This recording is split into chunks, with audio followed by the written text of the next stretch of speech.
इंद्रेश अपने YouTube channel Indresh GS classes में आप सभी का स्वागत करता हूं। तो दोस्तों आज हम लोग पढ़ेंगे कोहलबर्ग के नैतिक विकास का जो सिद्धांत है उसके बारे में पढ़ेंगे। ठीक है, यह हमारी क्या होगी, रिवीजन क्लास होगी। क्या होगी, रिवीजन की क्लास होगी। ठीक, तो जितना हो सके आप लोग वीडियो को शेयर करिए, चैनल को सब्सक्राइब करिए जो है। ठीक है, बहुत ही महत्वपूर्ण फास्ट हम लोग रिवीजन करेंगे। ठीक है, इन कोहलबर्ग और वाइगोत्स्की साहब और जो हम लोग जो पियाजे, तीन लोगों को आज क्या करेंगे, फिनिश करेंगे। जो हमारे 100% है, सभी सभी जो पैडागोजी आती है सब मिला करके कम से कम 7 से 8 क्वेश्चन आपके रहेंगे। ठीक है, 7 से 8 या 9-10 क्वेश्चन भी हो सकते हैं। तो चलिए आज हम लोग 10 से 15 क्वेश्चन की तैयारी करते हैं। ठीक, आज हम थियोरेटिकल पार्ट को देखेंगे। ठीक, चलिए स्टार्ट करते हैं। कोहलबर्ग कोहलबर्ग का नैतिक विकास मोरल सिद्धांत। ठीक है, यह क्या थे, अमेरिका के, क्या कभी कभी पूछ लेगा कोहलबर्ग कहाँ से बिलोंग करते थे। ये थे अमेरिका के, क्या थे, एक मनोवैज्ञानिक थे। ठीक है, इन्होंने कितने लेवल बताए थे, तो 3 स्तर इन्होंने बताए थे। उसमें उन्होंने प्रत्येक लेवल की जो है दो दो अवस्थाएं बताई थी। कितनी, दो दो अवस्थाएं बताए थे। टोटल मिला के कुल अवस्था कितनी बताए थे, 6 अवस्था को बताया था। ठीक है, विकास, नैतिकता के विकास के सिद्धांत को जो है कोहलबर्ग साहब ने बताया था। ये कहाँ के थे, अमेरिका के थे। ऐसे करके आप लोग याद कर लेंगे। और इन्होंने कितने लेवल बताए थे, 3 लेवल बताए थे। ठीक है, और कितने स्टेज बताए थे, तो 6 अवस्था, प्रत्येक में दो दो अवस्थाओं को इन्होंने बताया था। ठीक है, मेरे ख्याल से आपको यहाँ तक समझ में आया होगा। चलिए आइए चलते हैं नेक्स्ट। एक हिंज की कहानी थी। हिंज की कहानी आप लोग बहुत बार सुने हो, क्योंकि हम लोग फास्ट चलते हैं तो फास्ट रिवीजन के तौर पर फटाफट रिवीजन करते हैं। ठीक, चलिए, इसमें पहली अवस्था इनकी थी, क्या थी, पहली अवस्था देखिए जो प्राग रूढ़िगत नैतिकता का स्तर जो है पूर्ण परंपरागत स्तर। ठीक है, इसको बोलते हैं प्री कन्वेंशनल लेवल। इसको आप जो इंग्लिश में याद करेंगे तो बहुत अच्छा रहेगा। प्री कन्वेंशनल, कन्वेंशनल, फिर पोस्ट कन्वेंशनल, 3 अवस्थाओं को बताया था। इसमें इन्होंने दो पार्ट को, दो भागों में इसको क्या किया था, बांटा था। ठीक है, पहला था दंड व आज्ञाकारिता उन्मुखता। इसमें क्या करता बच्चा, अगर नियम नहीं माने तो उसे दंड मिलेगा। जैसे मान लीजिए आपके घर पे कोई अतिथि आ गया, तो बच्चा क्या करता है, उनका पैर छूता है, पैर जाके छूता है। अगर वह नहीं छूता है तो क्या करते हैं, अगर मतलब उसे डर रहता है कि अगर कहीं जो है अतिथि जो आया वो चला जाएगा तो उसके बाद मुझे क्या दंड मिलेगा। ठीक है, तो आप क्या करेंगे, पहले वाले जो प्री कन्वेंशनल होती है उसमें 2 स्टेज होते हैं, दंड एवं आज्ञाकारिता और मुक्ता वाला, जिसे बोलते हैं पनिशमेंट ओबिडेंस ओरिएंटेशन। और दूसरा जो होता है साधारणात्मक सापेक्षवादी उन्मुक्ता। ठीक है, यानी इंस्ट्रूमेंटल रिलेटिविस्ट ओरिएंटेशन। इसमें क्या होता है, अगर कोई छोटा सा एक बच्चा है, मान लीजिए एक बच्चा ही है, ये दूसरा ही है। ठीक है, अगर ये इसकी पेन को तोड़ दिया, ठीक है, पेन तोड़ दिया, ठीक है, तो ये भी कहेगा कि मैं भी तुम्हारा टिट फॉर टैट वाली, जो अगर तुमने मेरी पेन तोड़ा तो मैं भी तुम्हारा कुछ बुक फाड़ फाड़ दूंगा। ऐसी भावना बच्चे के अंदर रहती है। ठीक है, साधारण सपेक्षावादी उन्मुक्ता इसको बोलते हैं। ठीक है, विनिमय या अदला बदली। ठीक, अदला बदली का भाव, अगर तुमने मेरी टिफिन खा लिया तो मैं भी तुम्हारी टिफिन खा जाऊंगा। ठीक है, ऐसी कुछ की भावना इसमें रहती है। तो आपको ये दोनों चीज़ें याद हो गई जो प्री कन्वेंशनल में थी, एक दंड एवं आज्ञाकारिता उन्मुक्ता वाला, और एक क्या था, साधारण सापेक्षता उन्मुक्ता। याद रहेगा ना, इंस्ट्रूमेंटल रिलेटिव ओरिएंटेशन। ठीक है, चलिए आइए चलते हैं नेक्स्ट, जो इसका अगला है कन्वेंशनल। ठीक है, दूसरा जो है कन्वेंशनल, जिसको बोलते हैं हम लोग हिंदी में, इसको बोलते हैं परंपरागत स्तर या रूढ़िगत नैतिकता का स्तर, कन्वेंशनल लेवल। इसके भी 2 पार्ट हैं। ठीक है, इस पे ये समाज पर डिपेंड करता है। ठीक है, इसमें अच्छा अच्छी बनने की कोशिश करता है बच्चा। क्या बनना चाहता है, अच्छा, खुद को अच्छा बनना चाहता है। ठीक है, अच्छा लड़का और अच्छी लड़की की उन्मुखता रखती है। इसमें गंदे लोगों को, चोरी करते दूसरों लोग को आपको निष्कासित कर देंगे। ठीक है, अगर हम गलत काम करेंगे या फिर हम अच्छा अपने स्कूल में अच्छा काम करेंगे तो हमें क्या पुरस्कार मिलेगा, जो है हमें अच्छा लोग कहेंगे, जो है इस तरह की भावना बच्चे के अंदर रहती है। ठीक है, अच्छा और अच्छी में। ठीक है, good boy and good girl में। ठीक, और एक रहती है सामाजिक व्यवस्था के प्रति सम्मान, जैसे आज्ञा पालन कानून। जैसे रेड लाइट जल रही तो रेड लाइट अगर हम तोड़ देंगे तो क्या है, कर्तव्य पालन करना, पूरे करना, ये सब उसके अंदर क्या रहती है, भावना रहती है। रेड लाइट को क्रॉस करेंगे तो एक्सीडेंट हो सकता है। ये सब भावना क्या रहती है बच्चे के अंदर, जो सामाजिक व्यवस्था के अंदर क्या आ जाती है, सम्मान की भावना आ जाती है। ठीक, ये भी चीज़ें आपको याद होनी चाहिए। चोरी करना गलत है, चोरी करना हिंज वाली कहानी है ना, चोरी करना क्या गलत है, तो दवाई की चोरी नहीं करनी चाहिए। ठीक है, दवाई की चोरी नहीं कर, हिंज क्या कहता है, दवाई की चोरी नहीं करनी चाहिए। ये चीज़ें जो हिंज वाली कहानी थी वो हमारी किसके अंदर, सामाजिक व्यवस्था के प्रति सम्मान की बात के प्रति अंतर्गत आती है। ठीक, चलिए आगे चलते हैं। अगला जो हमारा आ गया, अगला जो हमारा नैतिक, जो प्री, अब तक हम लोग पोस्ट कन्वेंशनल, एक था प्री कन्वेंशनल, फिर कन्वेंशनल, फिर पोस्ट कन्वेंशनल। ठीक है, उत्तर रूढ़िगत नैतिकता यानी उत्तर परंपरागत सिद्धांत। पहला था पूर्व परंपरागत स्तर, तीसरा क्या था, दूसरा क्या था, परंपरागत स्तर, और तीसरा हमारा था जो उत्तर परंपरागत, जिसको तुम बोलते हैं पोस्ट कन्वेंशनल लेवल। इसमें क्या होता है, नैतिकता खुद से डिसाइड करना होता है। इसमें क्या, मोरलिटी का सबसे हाई लेवल होता है। ये मोरलिटी का, नैतिकता का क्या होता है, सबसे हाई लेवल होता है। इसमें क्या करता है, सामाजिक अनुबंधन उन्मुखता, ठीक है, सामाजिक अनुबंधन यानी सोशल कंट्रैक्ट ओरिएंटेशन होता है। सोशल कंट्रैक्ट ओरिएंटेशन होता है, सामाजिक व्यवस्था और अपने स्वयं के अधिकारों में क्या रहता है, बैलेंस रहता है। बच्चा स्वयं के अधिकारों में क्या करना चाहता है, बैलेंस। कानून व नियमों का क्या, लचीलापन। अगर नियम से नुकसान तो नियम तोड़ दो, अगर नियम से नुकसान हो तो नियम को क्या कर दो, तोड़ दो, ठीक है, तोड़ दो, ठीक। ऐसी उसके अंदर मान लीजिए किसी की बहुत ज़्यादा सीरियस है, सीरियस तबीयत है, तो वो जो हो क्या, उस जो रेड लाइट है उसको क्रॉस करके भी चला जाता है बच्चा, ऐसी भावना उसके अंदर जाग आती है, ठीक है। तो और स्वयं, ये इसमें क्या रहता है, अगला जो हमारा इसका दूसरा स्तर था, जो सार्वभौमिक वाला रहता है, उन्मुखता। इसमें जैसे जो स्वयं नियम बनाता है, बच्चा क्या करता है, स्वयं नियम बनाता है, ठीक है। मैं भूखा रहूं, दूसरा खा ले, मतलब दूसरा क्या करे, मैं भूखा भले रहूं लेकिन दूसरा क्या खा ले, जो एक है सार्वभौमिक नैतिकता परक उन्मुख है। अगर चोरी नहीं करता तो क्या होता, चोरी अगर नहीं करता जो है तो कहीं अधिक मूल्य चुकाता, मतलब हिंज वाली कहानी में अगर वो चोरी नहीं करता तो उसे बहुत ज़्यादा क्या पैसा देना पड़ता, ठीक है। आगे चलते हैं, अब हम लोग नैतिकता तर्कणा, मोरल रीजनिंग क्या होती है उसके बारे में थोड़ा सा देख लेते हैं, क्या क्या होता है। जैसे डिसीजन लेने में जो है, जो तर्कड़ा होती है, मोरल रीजनिंग होती है, वो हमें क्या करती है, डिसीजन लेने में शामिल तर्क प्रक्रिया। जैसे हम किसी चीज़ को, कोई हम नैतिक तर्कना इसलिए लेते हैं ताकि हमें डिसीजन लेने में उस चीज़ को क्या करें, शामिल कर सके। नैतिक दुविधा, जैसे मोरल डिलेमा, ये बहुत ही इंपॉर्टेंट है, ये सब शब्दावली पूछे जाते हैं। डिसीजन ना, जैसे हम किसी दुविधा में रहते हैं, चोरी करें या ना, हिंज क्या करता है, दवा की चोरी करता है या ना करता है, ये सब किसमें, किसके अंतर्गत आते हैं, मोरल डिलेमा के अंतर्गत आते हैं। किसके अंतर्गत आते हैं, मोरल डिलेमा के अंतर्गत। डिसीजन ना पाने की स्थिति, डिसीजन ना ले पाने की स्थिति को बोलते हैं नैतिकता दुविधा। नैतिक दुविधा तर्कणा क्या होती है, डिसीजन लेने में जो शामिल तर्क प्रक्रिया उसे बोलते हैं नैतिक तर्कणा, ठीक है। अगला क्या है, आलोचना। आलोचना जो हमारी होती है, संस्कृत के अंदर अंतर को नज़रअंदाज किया जाए, यही हमारी क्या कहलाती है, आलोचना कहलाती है, ठीक है। कोई संस्कृत है उसको हम क्या करें, नज़रअंदाज करें, यह हमारी क्या है, क्या करें, संस्कृत के अंतर को नज़रअंदाज करना हमारी क्या कहलाती है, आलोचना कहलाती है, ठीक है। चलिए आगे देखते हैं, केरोल गिलगन। केरोल गिलगन क्या है, देखिए, जो फीमेल पक्ष गौण महिला की नैतिकता का आधार देखभाल, पुरुषों की नैतिकता न्याय पर क्या करता है, डिपेंड करता है, ठीक। इस बात को आप याद रखेंगे, क्या करता है, फीमेल पक्ष जो गौण महिला की नैतिकता का आधार देखभाल, पुरुषों की नैतिकता न्याय पर क्या करता है, डिपेंड करता है, ठीक है। इसे बोलते हैं किरोल गिलगन, यानी फीमेल पक्ष गौण महिला की नैतिकता पर क्या करता है, आधार, पुरुषों की नैतिकता नैतिकता क्या करता है, डिपेंड करता है, ठीक है। जिन, अब आगे हमारे जिन पियाजे साहब, मैंने बोला ना तीनों लोगों को आज मैं फिनिश करूंगा, ठीक है। तीनों लोग फटाफट, हम लोग क्या करते हैं, रिवीजन क्लास चल रही है तो इसमें हम तेजी के साथ देखेंगे, रिवीजन क्लास चल रही है इसमें हम फटाफट रिवाइज करेंगे, पूरा डिटेल के साथ नहीं, क्या क्वेश्चन फंस जाए जो है, बस एक बार रिवीजन में करवा रहा हूँ इस चीज़ को, ठीक है। ये चीज़ें हम लोग बहुत कई बार कर चुके हैं, ठीक।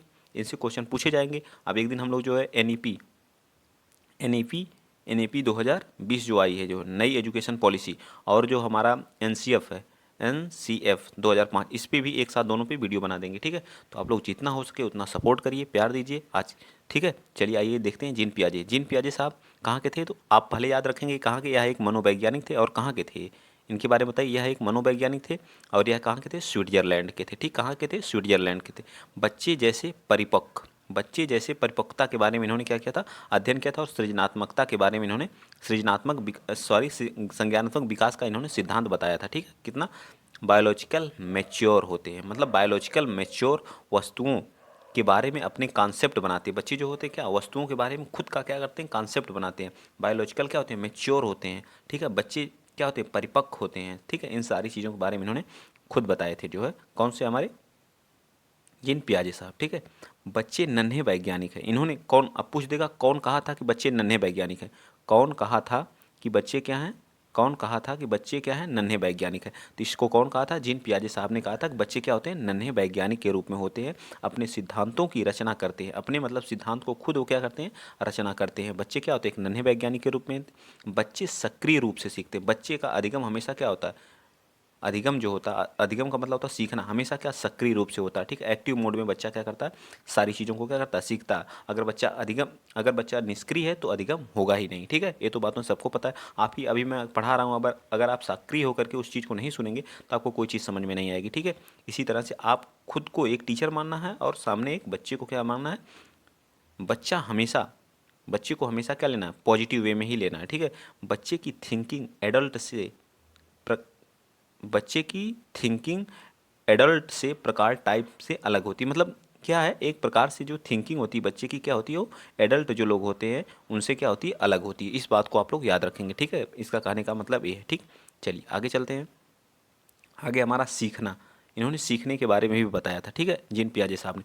इसने संगठन, ऑर्गेनाइजेशन और अनुकूलन, अनुकूलन का भी एडजस्टमेंट कैसे बच्चा करता है, और ऑर्गेनाइजेशन, पूरी लाइफ कुछ न कुछ सीखना और उसे अपने अनुभव में जोड़ना हमारा क्या कहलाता है, ऑर्गेनाइजेशन या संगठन, ठीक है, संगठन। अनुकूलन क्या होता है, एडजस्टमेंट, अपने आप को वातावरण के अनुसार ढालना, एक क्या कहलाता है, अनुकूलन कहलाता है। मतलब हम जिस वातावरण में जा रहे हैं, मान लीजिए हम हिंदी हिंदी मीडियम में हैं, हिंदी वाले क्षेत्र में है, तो हाँ हमें हिंदी सीखने में कोई दिक्कत नहीं होती, हम अपने अनुसार उस वातावरण में क्या ढल जाते हैं और हिंदी हम सीख लेते हैं। अगर हम कहीं जो है, अगर हमको मान लीजिए हमें सीखना है जो है चाइनीज़, चाइनीज़ सीखना है, चाइनीज़ भाषा सीखना है, ठीक है। चाइनीज़ भाषा अगर हम उसे डायरेक्ट जा करके चाइना में जा करके रह करके उस भाषा को सीखें, तो वहाँ हम क्या कर लेंगे, अपने आप को एडजस्ट कर लेंगे और धीरे धीरे हम उस भाषा को सीख भी जाएंगे। यही हमारा क्या कहलाता है, अनुकूलन कहलाता है। मेरे ख्याल से, आई होप, मैं आशा करता हूँ कि आपको अनुकूलन अच्छे से समझ में आ गया होगा, ठीक है, समझ में आ गया होगा। आगे है जो अनुकूलन को दो भागों में बांटा गया है, ठीक है। कौन कौन सा, एक समायोजन, एकोमोडेशन, और एक को बोलते हैं आत्मसातीकरण, एसिमिलेशन। एसिमिलेशन का मतलब ओल्ड ज्ञान, आ- आत्मी आत्मसीकरण का मतलब ओल्ड ज्ञान प्लस न्यू ज्ञान को जोड़ करके, ठीक है, किसी में भी कोई बदलाव नहीं। जैसे पतंग, मैं इसको बताता हूँ, ठीक है। एसिमुलेशन और समायोजन, मतलब आत्मसातीकरण किसे बोलते हैं, और जो है समायोजन किसे बोलते हैं, एकोमोडेशन किसको बोलते हैं, ठीक है। ओल्ड प्लस न्यू ज्ञान दोनों को मिला करके, ठीक है, ओल्ड प्लस न्यू ज्ञान को मिला करके किसी में भी कोई बदलाव नहीं, मतलब ना तो ओल्ड ज्ञान में ना ही न्यू उसे बोलते हैं आत्मसातीकरण, ठीक है। क्या कहते हैं, आत्मसातीकरण। उदाहरण से पतंग को भी चिड़िया कहा, क्योंकि उड़ते हुए देखा। मतलब एक बच्चा है, अगर चिड़िया उड़ रही है, ठीक है, चिड़िया उड़ रही और आप क्या पतंग उड़ा रहे हैं, ठीक, कोई बच्चा पतंग उड़ा रहा है, ठीक, पतंग, तो दोनों को क्या कर, क्योंकि दोनों उड़ रही हैं तो इसलिए उसको क्या है, उसको पता है कि क्या, कि जो उड़ती हैं वो सारी क्या है, चिड़िया है, जो भी उड़ती हैं वो क्या है, चिड़िया है। इसको बोलेंगे आत्मसातीकरण, मतलब ओल्ड ज्ञान प्लस न्यू ज्ञान, ठीक है। पहले तो उसको पता था चिड़िया उड़ती है, अब क्या पतंग उड़ रही है तो उसको भी बोल रहा है क्या है, क्योंकि वो उड़ते हुए देखा, तो पतंग को भी क्या करा, चिड़िया करा। इसको बोलते हैं आत्म एसिमिलेशन बोलते हैं, ठीक है, एसिमिलेशन बोलते हैं, ठीक है। ये मेरे ख्याल से आपको समझ में आ गया होगा। अब आइए इस पे आते हैं, ठीक। समायोजन, एकोमोडेशन क्या होता है, एकोमोडेशन का मतलब ओल्ड ज्ञान प्लस न्यू ज्ञान। ओल्ड में क्या होता है, चेंज, ठीक है। एकोमोडेशन में जो समायोजन होता है उसमें क्या करते हैं, हम चेंजेज करते हैं। जो ओल्ड ज्ञान होता है उसमें, जैसे डोरी धागे वाली चिड़िया, मतलब डोरी धागे वाली, अब बच्चा क्या कर रहा है, जो उड़ रही है, जो उसमें क्या कर रहा है, चेंज कर दे रहा है। जो मतलब एक कौन सी चिड़िया है, जो पतंग है वो डोरी धागे वाली, तो इसमें चेंजेज आता है, ठीक है।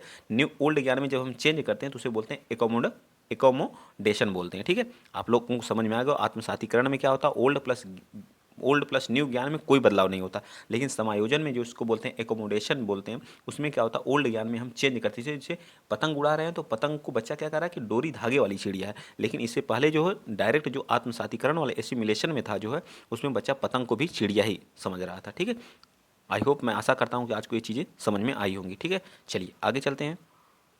आगे हमारा है साम्य, साम्य धारण, या इसी को बोलते हैं संतुलन, इक्विलिब्रियम, सही ज्ञान। सही ज्ञान को हम क्या कहते हैं, इक्विलिब्रियम कहते हैं, ठीक है, ठीक है। सही ज्ञान को हम क्या कहते हैं, इक्विलिब्रियम, या इसी को संतुलन बोलते हैं, ठीक है। स्कीमा, स्कीमा बनाने का मतलब सूचनाओं का पैकेट, अपने अंदर क्या बना लेते हैं हम, एक स्कीमा, किसी चीज़ का स्कीमा बना लेते हैं, जनरेट कर लेते हैं। तो ये चिड़िया है, ऐसे करती है, ऐसे उड़ती है, ठीक है, तो उसको हम चिड़िया कहते हैं, तो इसी को बोलते हैं हम लोग स्कीमा, ठीक है, स्कीमा, ठीक है, सूचनाओं का एक पैकेट, जिसको हम क्या कहते हैं, स्कीमा बोलते हैं, ठीक। अब आइए चलते हैं संज्ञानात्मक विकास की 4 स्टेज को देखते हैं। इन्होंने कितनी स्टेज बताया था, 4 अवस्थाओं को बारे में इन्होंने क्या किया था, वर्णन किया था, ठीक है। 4 अवस्थाओं के बारे में बताया था इन्होंने, ठीक। कौन, पियाजे साहब, ठीक है। कितनी, 4 अवस्थाओं। पहली जो थी 0 से 2 थी, दूसरी कहाँ से थी बताइए, कितनी, 2 से 7 थी, तीसरी 7 से 11, और फिर 11 से अधिक जो अवस्था थी उसे बोलते थे अनौपचारिक अवस्था, ठीक है। चलिए आगे देखते हैं, सारी चीज़ें लिखी हुई हैं तो फटाफट हम लोग कर देते हैं, वहाँ लिखने में समय जाएगा, इससे अच्छा फटाफट देख लेते हैं, ठीक।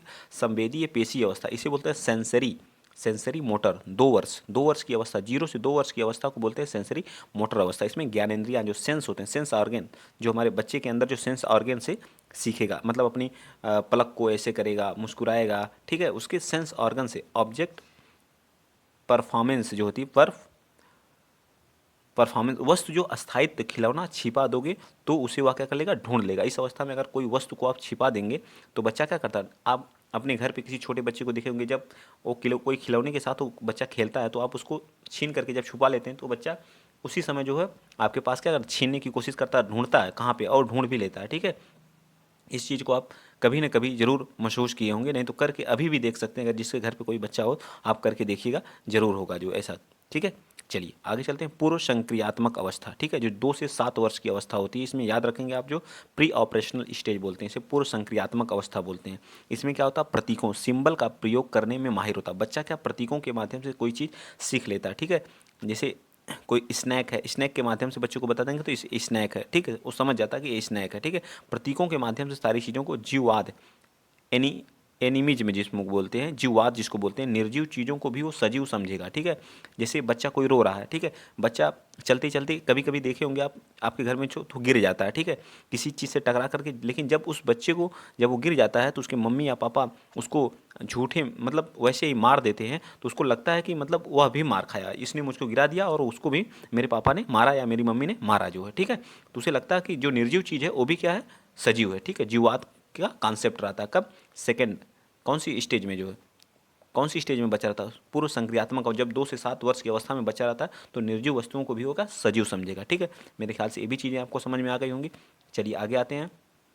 आगे हमारा अहंग केंद्रित, अहंग इको सेंट्रिज्म, अहम केंद्रित होता है, पूरे संसार का जो है सेंटर मैं सब मेरे इर्द गिर्द में चलता है, तो सूर्य चांद भी साथ साथ चलते हैं, इको सेंट्रिज्म होता है। ठीक है, उसके हम इको सेंट्रिज्म, पूरे संसार का सेंटर मैं और मेरे इर्द गिर्द सारी चीज़ें चलती हैं, बच्चा ऐसा सोचता है खुद के अंदर। ठीक है, उसके अंदर ये चीज़ें होती हैं। ठीक है, केंद्रीयकरण, सेंट्रलाइजेशन, एक समय में किसी वस्तु की केवल एक ही विशेषता या पहलू पर ध्यान दे पाता है। इस अवस्था में बच्चा जो है किसी एक ही चीज़ पे क्या करता था, फोकस कर पाता है जी। ठीक है, आयोलॉजिकल थिंकिंग करता है। ठीक है, आयोलॉजिकल थिंकिंग करता है। आप लोगों को ये भी चीज़ें समझ में आई होंगी। चलिए आगे चलते हैं। मूर्त संक्रियात्मक अवस्था, जो 7 से 11 वर्ष की अवस्था होती है, उसमें क्या करता है बच्चा, देखिए उस अवस्था में जिसको कंक्रीट ऑपरेशनल स्टेज बोलते हैं। ठीक है, कंक्रीट ऑपरेशनल स्टेज बोलते हैं। ठीक है, सामने रखी वस्तु पर चिंतन, मतलब डायरेक्ट वस्तु जिसको बोलते हैं, कोई चीज़ सामने रखी तो उसके बारे में क्या करेगा, चिंतन करेगा, तार्किक चिंतन, लॉजिकल थिंकिंग, पलटावे, रिवर्सिबिलिटी का गुण बच्चा इसी में आता है। ठीक है, रिवर्सिबिलिटी, पलटावीकरण जिसको बोलते हैं। ठीक है, 3 + 2 = 5, 5 - 3 = 2, उसके अंदर ये चीज़ें आ जाती हैं। ठीक है, दूरी, भार, ऊंचाई, क्रमबद्धता, ये सारी चीज़ें जो है, सीरिएशन की योग्यता, ये सब चीज़ें आ जाती है। उसको दूरी की जानकारी हो जाती है, उसे भार, ऊंचाई के बारे में जान जाता है, क्रमबद्धता, क्रम से लगाने में, अगर कोई ए सर्किल है, इसको तो पैटर्न बोलते हैं। ठीक है, इसको पैटर्न बोलते हैं। ठीक है, क्रम से लगाने के लिए, अगर ये बच्चा छोटा है तो इसके बाद ये वाली वस्तु है, इसको बोलते हैं क्रमबद्धता। ठीक है, सबसे बड़ी है। ठीक, इसको बोलते हैं क्या, क्रमबद्धता। ठीक है, मेरे ख्याल से आई होप ये भी चीज़ें आपको समझ में आएगी जब बच्चा मूर्त अवस्था में आ जाता है तब, जिन पियाजे की। ठीक है, चलिए आगे आते हैं। संरक्षण, कंजर्वेशन जिसको बोलते हैं। कंजर्वेशन में क्या करता है बच्चा, कंजर्वेशन में अगर किसी चीज़ के शेप एंड साइज में चेंज कर दें तो भी वह क्वांटिटी सेम रहेगी। ठीक है, यह बच्चा इस चीज़ की संरक्षण के बारे में भी से समझ जाता है। जैसे ये आटे का जो है लिया गया, जब इसको फैला दिया जा रहा है, ठीक है, तो भी वो उसके साइप और साइप में, साइज शेप में तो उसके चेंज आ गया। ठीक है, साइज शेप, लेकिन क्वांटिटी हमारी वही रही। ये चीज़ें भी बच्चा इस अवस्था में क्या कर लेता है, सीख जाता है। ठीक है, जान जाता है। ठीक, चलिए अब आते हैं सकर्मक परिणाम अनुमान। ठीक है, जिसको बोलते हैं ट्रांसजिटिव, ट्रांसफेरेंस, इंटरफेरेंस, थॉट। ठीक है, वस्तुओं के बीच जो है संबंध खोजना, मतलब वस्तुओं के बीच बच्चा क्या करता है, संबंध खोजना। सकर्मक परिणाम जिसको बोलते हैं ट्रांजिटिव, इंटर इनफरेंस। ठीक है, इनफियरेंस। ठीक है, इनफियरेंस है। ठीक है, आइटम एक्स वाई और वाई जेड संबंधित से, तो आइटम एक्स जेड से संबंधित है। ठीक है, आइटम क्या है, एक्स जेड, क्योंकि ये दोनों में क्या कॉमन है, तो आइटम क्या है, एक्स जेड से संबंधित है। ठीक है, चलिए आगे आते हैं। आगे आगे हमारा औपचारिक, औपचारिक संक्रियात्मक, जो 11 से हमारी 15 वर्ष की अवस्था में होती है, इसे बोलते हैं फॉर्मल ऑपरेशनल, इसको बोलते हैं औपचारिक, औपचारिक अवस्था। ठीक है, औपचारिक अवस्था। ठीक, इसके अंतर्गत अंतर्ज्ञान, अंतर्ज्ञान की अवस्था आ जाती है। बच्चा बहुत ही क्या होता है, जो निगमन आत्मक तर्कणा, मतलब निगमन की विधि, मतलब पहले नियम बताएंगे, फिर बच्चे को उदाहरण बताएंगे, तभी बच्चा हर सारी चीज़ को क्या कर लेता है, सीख लेता है। ठीक है, सीख लेता है। ठीक, ये भी चीज़ें, नियम के ऊपर तर्क करने लगता है, और जब नियम आप बनाते हैं उस पर बच्चा क्या करने लगता है, तर्क भी करने लगता है, जब 11 से 15 वर्ष की अवस्था में आ जाता है। इनकी कुछ आलोचना भी हुई थी, जिन पियाजे की कुछ आलोचना हुई थी। पियाजे इस क्रम को अपरिवर्तनशील कहते हैं, बल्कि अच्छे वातावरण से बच्चे अपने से ज़्यादा सीख सकते हैं। ठीक है, अपने से ज़्यादा सीख, ये क्या कहते हैं, ये क्या है, अपरिवर्तनशील है, या ये इनकी क्या थी, आलोचना थी। ठीक है, या ये क्या थी, इनकी आलोचना थी। ठीक है, भाषा पर विचार, इन्होंने कहा था कि विचार, इन्होंने कहा था कि विचार पहले भाषा बाद में, मतलब पहले विचार आता उसके बाद भाषा आया था। ठीक है, इन्होंने इस बात पे भी दिया था, जो अपना तर्क दिया था। ठीक है, निज वाक मतलब इकोसेंट्रिज्म, बच्चा जो स्वयं से बातचीत करता है अर्थहीन है। ये भी इन्होंने बताया था कि बच्चा स्वयं से, उसे बोलते हैं निज वाक, मतलब इकोसेंट्रिज्म, बच्चा स्वयं से बात करता है तो वह क्या है, अर्थहीन है, उसका कोई अर्थ नहीं है। ठीक है, इन्होंने इस बात को भी बताया था। ठीक है, इस चीज़ को भी आप याद रखें। विचार, विचार पहले आता, भाषा बाद में आती। ये कौन बताता था, जिन पियाजे साहब ने। बच्चा जो स्वयं से बातचीत करता है वो क्या है, अर्थहीन है, इसको भी कौन बताता है, निज वाक, जिसको बोलते हैं इकोसेंट्रिज्म, जिसको बोलते हैं, इसको भी कौन, जिन पियाजे साहब ने। ठीक है, आइए चलते हैं, नेक्स्ट चलते हैं, वाइगोत्स्की साहब। वाइगोत्स्की साहब जो है, इन्होंने दिया था सोशल कल्चरल थियरी, जिसको बोलते हैं सामाजिक सांस्कृतिक सिद्धांत। ले वाइगोत्स्की साहब, कौन, ले वाइगोत्स्की साहब। ठीक है, इनके बारे में आइए देखते हैं। ठीक, यह एक रशियन थे। कौन से वैज्ञानिक थे, ये रशिया के एक वैज्ञानिक थे। ठीक है, मनोवैज्ञानिक थे। बच्चा जो समाज के साथ अंतः क्रिया करके क्या करता है, सीखता है। इन्होंने क्या बताया था, बच्चा जो हमेशा जो है समाज के साथ क्या करता है, अंतः क्रिया करके क्या करता है, सीखता है। तो ये चीज़ें आपको याद होनी चाहिए, बच्चा हमेशा सामाजिक क्रिया के साथ अंतः क्रिया करके सीखता है। इसको कौन बनाया था, लेवाइगोत्स्की साहब ने बताया था। विकास, विकास में समाज संस्कृति का बहुत बड़ा योगदान होता है। इन्होंने ये भी बताया था कि विकास में जो है समाज और संस्कृति का सबसे बड़ा क्या होता है, योगदान होता है। इस चीज़ को भी आप, इन्होंने 3 कॉन्सेप्ट को बताया था। ठीक है, MKO, MKO का मतलब होता है मोर नॉलेज अदर। ठीक है, माता पिता बड़े भाई बहन। ठीक है, क्या करता है, मोर नॉलेज अदर। ठीक है, या माता पिता यानी बड़े भाई बहन से क्या करता है, बच्चा क्या करता है, सीखता है। ठीक है, और दूसरा इन्होंने बताया था क्या, दूसरा इन्होंने बताया था स्कैफ फोल्डिंग। स्कैफ फोल्डिंग का मतलब होता है पार, ढांचा, मचान, या MKO द्वारा दी जाने वाली टेम्प्रोरी हेल्प। जैसे बच्चा किसी चीज़ को, साइकिल चला रहा है, तो बच्चों को अगर टेम्प्रोरी हेल्प दे दी जाएगी तो उस चीज़ को क्या करेगा, इसके फोल्डिंग करते हैं। अगर बच्चे का किसी चीज़ में हेल्प करेंगे तो हमारा क्या कहता है, इसके फोल्डिंग कराता है। इसको भी किसने बताया था, इसके फोल्डिंग, पार, ढांचा या मचान, जिसमें टेम्प्रोरी हेल्प दी जाती है उसको बोलते हैं इसके फोल्डिंग। ठीक है, तो ये हमारा क्या कहलाता है, इसको भी वाइगोत्स्की साहब ने भी दिया है। ठीक है, आगे चलिए, JPD सबसे मोस्ट इंपॉर्टेंट है, ये कई बार पूछता है। ठीक है, जिसको हम बोलते हैं zonal of the proximal development बोलते हैं। ठीक है, इसमें समीपस्थ निकटवर्ती विकास का क्षेत्र बोलते हैं। ठीक है, वास्तविक डेवलपमेंट, फिर JPD जिसको बोलते हैं समीपस्थ निकट, फिर संभावित विकास स्तर। सबसे पहले वास्तविक विकास स्तर होता है, फिर निकटवर्ती विकास स्तर क्षेत्र जिसको बोलते हैं डेवलपमेंट बोलते हैं, फिर उसके बाद क्या आता है, संभावित विकास स्तर आता है। ठीक है, संभावित विकास स्तर आता है। चलिए आगे आते हैं, आगे क्या, वास्तविक विकास का संभावित विकास के बीच में अंतर। जो वास्तविक विकास होता है, सीटेट में अगर आप क्या करते हैं 80 नंबर, ठीक है, और सीटेट में 130 नंबर MKU की मदद से, मतलब किसी की मदद से आप जो है लाते हैं, वही हमारा क्या कहलाता है, संभावित विकास कहलाता है। वास्तविक विकास 80 नंबर हमको लाना है क्वालिफाई के लिए, लेकिन हम 130 नंबर किसी की मदद से ला रहे हैं, तो हमारा क्या कहलाता है, संभावित विकास कहलाता है। ठीक है, मेरे ख्याल से चीज़ें आपको अच्छे से समझ में आ गई होंगी। भाषा पर इनकी क्या सोच थी उसके बारे में आइए देखते हैं। तो भाषा पर इन्होंने अपनी बारे में बताया था, इनका कहना था भाषा पहले, मतलब वाइगोत्स्की जस्ट उनके जिन पियाजे के जस्ट अपोजिट, इन्होंने कहा था भाषा पहले थी, उसके बाद विचार आया था। ठीक है, फिर विचार आया था। ठीक है, बच्चा निज भाषण जो होता अपना भाषण, जो आंतरिक वाक्य उसमें प्राइवेट स्पीच इन्होंने कहा था। क्या कहा था, प्राइवेट स्पीच। निज भाषण को इन्होंने क्या कहा था, प्राइवेट स्पीच।